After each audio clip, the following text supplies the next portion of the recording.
Dünyanın her qaysi yerlərə görünmən dostlar, hazır qalxtanlar xeyirlik bolsun. Mənim ismim Muzaffer. Bugün iki video çıxdı. Bayam işləyən video bolsa Kırım. Hazır işləməkçi bolğan video bolsa Ösüm. Bu qo'llanışchan iqtisod turimiz olsa, ən az 30 videodan tərkib tapıdı. Hazır işləməkçi bolğan videomuz 11-ci video buldu. Şu an əməllərdən yaxtırıb görüşənlərini və iqtisod münasibətlik asasi hüquqlarını bilishlərini ümid qılman. Bu qo'llanışchan iqtisod turi ayaqlaşqandan keyin məbləğ silish turi başlandı. Şuna iqtisoddagi asosiy hukmlarni hammalar bilishinglarni va keyingi mablag' silish turiga texmi tushunishlik va texmi yaxshi tushuna olishinglar uchun bu iqtisod videolarini diqqat bilan ko'rishinglarni umid qilaman. Keyingi mablag' silish turida bo'lsa, 0 dan boshlab paychek turi, zamon qarta mablag' silish, pul analizi, pulning qiymatini o'lchash degandek turlarimiz bo'ldi va texmi yaxshi mazmundagi videolar chiqdi. Şu an bu kanalni hammalarning qo'llab berishini umid qilaman. Unda qolsa o'sim degan nima?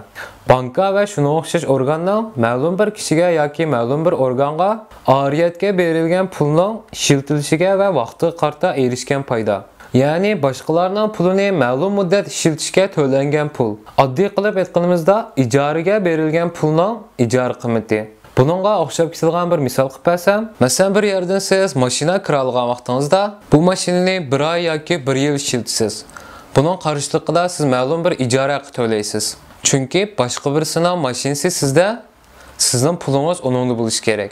O'xshashdan siz bankalarga o'sim shaklida pulingiz qo'ygan vaqtingizda, bankalar sizning pulingizni olib 3 oy, 6 oy, 1 yil qanday ishlatkisi bo'lsa ishlatadi va sizga pulingizning ijara haqqini to'laydi. Buni biz foiz, ya'ni o'sim deymiz.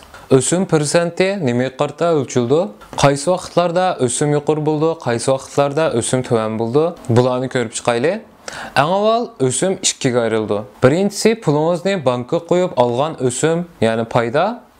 Ikkinchisi bankadan qarz olib qaytarilgan o'sim. Bu yerdagi o'simning afzalligi bo'lsa, siz bankka qo'ygan pul, o'simdan kamchilik bo'lsa, siz qarz olgan puldanmi ko'p pul qaytarishingiz. Unda qolsa o'sim nima qarta o'lchildi? Birinchisi shu vaqtdagi davlatdagi ahvollar. Agar davlat nihoyatda nachar va og'ir ahvolda bo'lsa, masalan, urush qatnashmoqchi bo'lsa yoki og'ir kasallik ahvollari bo'lsa, bankalar o'simni nihoyat yuqoriga chiqarib oldi. Ya'ni boshqalarga qarz bergisi kelmaydi. O'xshashdan insonlarning pullarini bankaga olib kelib qo'yish uchun sizga berilgan o'simini yuqoritib berdi. Bu xil xatarlik vaqtlarda bankalar pulliq turishni xohlaydi. Chunki bankalar pullarini boshqa davlatlardan ishiltalaydi va boshqa davlatlardan mablag' solalaydi. Shunga mushta xatarlik va nachar vaqtlarda bankalarning e'lon qilgan o'sim nisbati yuqori bo'ldi.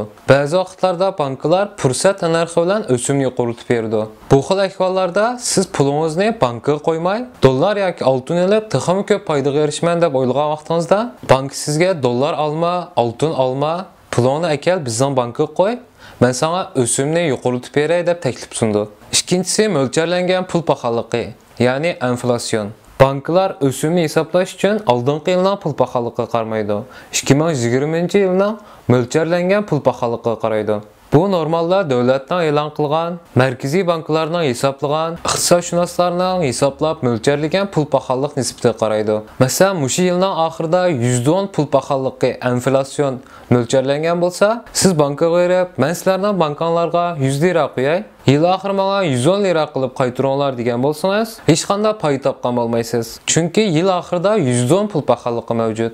Faqatlam pulingizning qiymatini qo'g'digan bo'lsiz.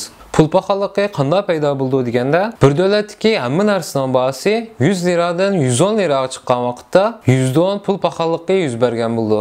Shunga banklar pul paxallik nisbatining ustida o'sim berish kerak. Chunki banklar boshqalarga qarz bergan vaqtda pul paxalliqqa nisbatining ustida qarz berdi. Masalan, banka men Ahmadga 100 lira qarz berdim, u menga yil oxiri 115 lira qilib qaytardi. Yil oxiridagi pul paxalliqini 110 deb mo'ljallasak, men oraldan 5 lira pul topgan bo'lganman deb buni hisob qatadi.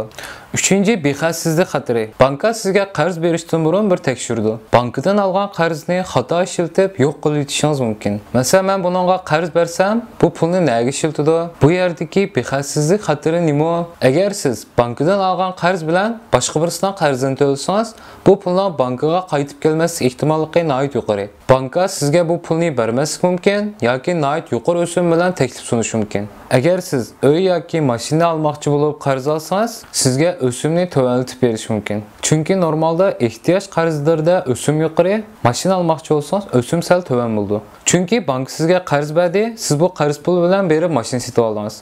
Agar siz bankaga bo'lgan qarzingizni vaqtida to'lay olmasangiz, banka sizdan olgan mashinangizni elib oldi. Chunki mashina yoki uy bankaga raniga qo'yilgan bo'ldi. 4-si vaqt. Qanchalik mazgil pul qo'ysangiz yoki qarz olsangiz, 3 oylik, 6 oylik qarz olgan vaqtingizda o'simi to'van bo'ldi. 30 oylik, 60 oylik qarz olgan vaqtingizda o'simi yuqori bo'ldi. O'xshashdan siz bankaga 3 oylik pul amonat qo'ysangiz, foydasi oz bo'ldi. 1 yillik qo'ysangiz, texim ko'p foyda olasiz. O'simning hisoblanishi va o'lchilishi bu 4 moddadan tarkib topadi. O'sim, ya'ni faizni ba'zi insonlar gunoh deydi, ba'zi insonlar gunoh emas deydi. Bunun gunoh bo'lib bo'lmasligini siz o'zingiz izining va o'zingiz qaror bering.